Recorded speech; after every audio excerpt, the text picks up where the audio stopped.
This movie has a lot of snow in it. I'm SirDinosaur from Planet X, and now it's time for a movie review. Okay, so this is another Disney princess movie. I feel like they're pretty good at these. This is another good one. So the movie begins with a song called Frozen Heart that's about life in the super cold country up north. These guys are like cutting big ice blocks and taking them home, and it looks intense. There's a castle by the water, and in it, these two princesses are there. The older sister, named Elsa, can do like snow magic, and her younger sister, Anna, just thinks it's cool. Their playing gets out of hand though, as Anna is jumping on these snow platforms Elsa makes, and she's going too quickly, and Elsa accidentally zaps her with snow magic. Uh-oh. So their parents take Anna to go get help, and this boy follows with his reindeer. The king and queen consult with these trolls about what to do about Anna, and the leader troll says they should remove all memories of Elsa's powers from Anna's mind so Anna doesn't get screwed up. He also advises that Elsa be careful about her powers. The king decides to keep Elsa in the castle basically on lockdown and keep Anna in the dark about Elsa's powers. But of course Anna wants to connect with her sister, and she's sad and confused about why they're not really friends these days. She sings a song called Do You Want to Be a Snowman about wanting to play with her sister and have fun. We see Anna grow up as she sings the song, and Elsa is having trouble controlling her powers as she gets older. Elsa is afraid to make physical contact with anyone since she might accidentally zap them with snow powers. While they're teenagers, their parents go on a voyage and unfortunately get lost at sea. When the song ends, Anna is all grown up and still hasn't been able to connect with Elsa, and it's pretty sad, honestly. 3 years later, it's Coronation Day. A bunch of people are coming to the castle to celebrate Elsa becoming queen, and Anna gets really excited because there's going to be other people around and it'll be fun and she won't be lonely anymore. She sings a song called For the First Time in Forever about how she's all excited to meet new people and maybe there will be a handsome guy there who could be her honey bunny. Elsa sings the song too, but her plans are different. She still doesn't have control of her powers, so Elsa is just trying to get through the day without any problems before closing the castle to outsiders again. While dancing around, Anna derps around and ends up meeting this guy named Prince Hans. There's some goofy meet cute stuff between them. During the coronation ceremony, everything is going fine until Elsa has to take off her gloves. Her magic starts to get out of control, and it's a bit of a close call. At the party, Elsa is all stiff and dignified, while Anna behaves like a regular person. They have this really awkward conversation since they haven't actually had a real interaction in like 10 years. There's some funny stuff where one of the noble guys with an obvious hairpiece dances with Anna, and it's super goofy. Elsa doesn't dance though because she's afraid to make physical contact with anybody. Anna tries to bond with Elsa more, but no dice. So she goes back into the party and gets swept off her feet by the Prince Hans guy. They walk around and have a nice little impromptu date and sing a song called Love is an Open Door as they bond. Prince Hans proposes to Anna and she says yes. And oy vey, another Disney movie where the girl gets engaged after knowing a guy for like a day. Anna approaches Elsa and says, "Hey, we're engaged." And Elsa is like, "Nope, you can't marry a man you just met." And I'm over here like, thank you. Somebody finally said this in a Disney movie. I mean, Anna doesn't know this guy at all. She met him like a few hours ago. She hasn't spent a sustained amount of time with this person and vetted him and made sure they're good together through good times and bad and checked for skeletons in his closet or anything like that. Anyway, Anna gets mad and confronts Elsa about how she's shut her out for most of their childhood, and Anna doesn't want to live like that anymore. The argument escalates quickly. Elsa gets upset and officially loses control of her magic in front of people. She throws about a bunch of snow and ice magic, freaks people out, and she runs away into the wilderness. Anna tells people everything's going to be fine, and she rides off after Elsa. Okay, now it's time for the really famous song. Elsa walks up on a mountain and sings a song called Let It Go about how the cat's out of the bag. Everybody knows about her snow and ice powers, and this is a weirdly freeing moment for her. She spent her whole life being worried about this day happening, but now it's happened, and it is what it is. So screw it. Elsa's going to be herself, and she won't be afraid of that anymore. While she's singing the song, Elsa goes wild with her snow and ice powers, and turns out she can do a lot of cool stuff. Haha, get it? Because it's cool, and she has snow and ice powers, and those things are cool. Anyway, Anna is journeying after Elsa and struggling since it's freezing cold and the snow is deep and she is really not dressed for the occasion. She goes into this shop to try and find stuff for her journey. This guy shows up and he's covered in snow, hoping to trade, but he's got nothing since he sells ice for a living, and Elsa just made his whole job obsolete. Turns out it's the kid from earlier with the reindeer. His name is Kristoff and his reindeer is named Sven. He sings a fun song called Reindeers Are Better Than People, and he seems cool. Not in a snowy or icy kind of way, Like, oh, he's a good guy, I'd have a beer with him kind of way. There's going to be cold puns throughout this whole review. Hope you're cool with that. Anyway, Anna finds him and talks him into taking her up to find Elsa. On the way, there's a funny conversation where Kristoff is weirded out when Anna tells him she got engaged to Hans on the same day she met him, and he basically tells her she's being a huge dummy. But then they get chased by wolves because for some reason Disney thinks wolves are evil. They get clear of the wolves, and Anna and Sven save Kristoff from falling off a cliff, but the sled falls down and goes splat, so that's not great.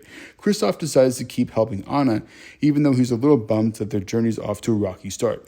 They find this new place, and Kristoff says it's completely frozen, and I'm like, well, duh, of course it is. That's the name of the movie. I mean, what did you expect? So they're walking around, and Anna thinks out loud about how the place is really beautiful, and suddenly they find the snowman, and it's alive! Anna freaks out at first, but the snowman is this happy dude named Olaf who likes warm hugs. Anna realizes that he's kind of like the snowman that she and Elsa built when they were little kids. She figures Olaf can take them to Elsa. Kristoff mentions that they need to bring summer back since Elsa screwed up the weather with her snow and ice magic. Olaf sings a song called In Summer about how summer seems pretty cool. Spoiler alert, it's not. It's 90 degrees or more in some places. While Olaf the snowman fantasizes about the season that would cause him to melt and die, I'm like, who's going to tell him? And Kristoff is like, I'm going to tell him. And Anna's like, hey, no, don't do that. Meanwhile, Prince Hans and the nobles down below put together a search party to find Anna and deal with the Elsa situation. Up in the mountains, I'm noticing that Anna and Kristoff are bantering a lot. Interesting. Somebody should tell Anna that if she's bantering with another dude, maybe she's not ready to be engaged yet. Kristoff mentions that Elsa is probably up in the mountains because she wants to be alone. Anna just totally ignores his advice though.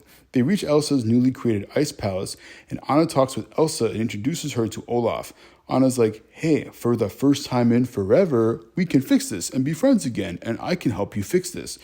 But Elsa is worried about accidentally hurting Anna again, so she gives her the cold shoulder. Ha! Got you again. But Anna gets through to Elsa by telling her, hey, you screwed up the weather and plunged our kingdom into eternal winter. Elsa gets upset though, saying she can't fix it and she'll only make it worse. So she loses control of her powers again and accidentally hits Anna in the heart with her frozen magic. Elsa creates a big snow golem and it throws Anna, Kristoff, and Olaf out of the ice palace. Kristoff takes Anna and Olaf to visit his family, and at first it just looks like a bunch of rocks. Olaf is like, yo, this dude is crazy, and Anna is about to leave until it's revealed that the rocks are the trolls from the beginning of the movie who took in him and Sven as a kid. The trolls, of course, immediately assume that Anna is Kristoff's girlfriend, and I'm like, not yet, but I think we're getting there eventually. The trolls sing a funny song called Fixer Upper, embarrassing Kristoff by joking around about all of his flaws. The trolls actually go so far as to try and do a marriage ceremony with Anna and Kristoff right then and there, but Anna isn't feeling well and the lead troll realizes the problem and says only an act of true love can heal a frozen heart. Kristoff's like, okay, we gotta go find Hans. And I'm over here like, hey, wait, haven't you been carrying on the whole movie about how Hans can't be Anna's true love because they only went on one date? Meanwhile, Hans and his search party arrive at Elsa's ice palace. Her snow golem fights them, but Hans takes it down. Some of his guards get up to the palace and attack Elsa with crossbows. What the heck? Hans stops them from killing Elsa, but things get crazy, and when she wakes up, she's in jail with handcuffs. Hans is all like, hey, could you stop the winter? That'll help me prevent the others from killing you. But Elsa doesn't know how. Kristoff gets back to the palace with Anna and asks people there to help Anna and find Hans. Anna is brought to Hans and tells him she needs an act of true love to unfreeze her heart, so she asks Hans for a kiss.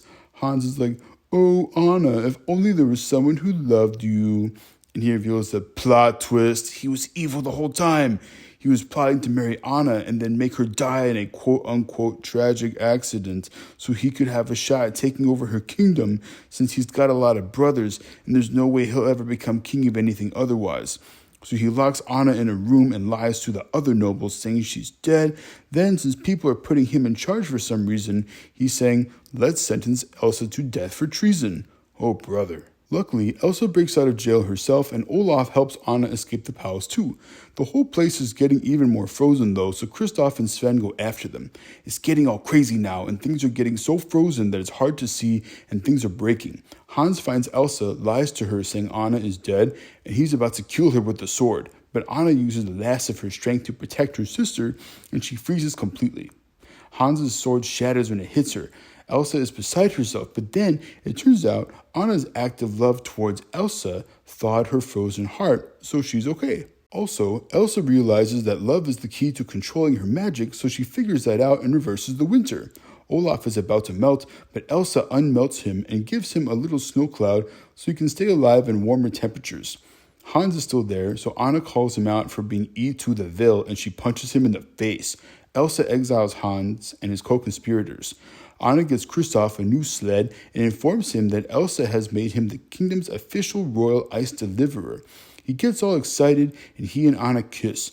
Elsa uses her powers to create an impromptu ice skating rink in the courtyard so people can ice skate, so once again the castle is a place for everyone.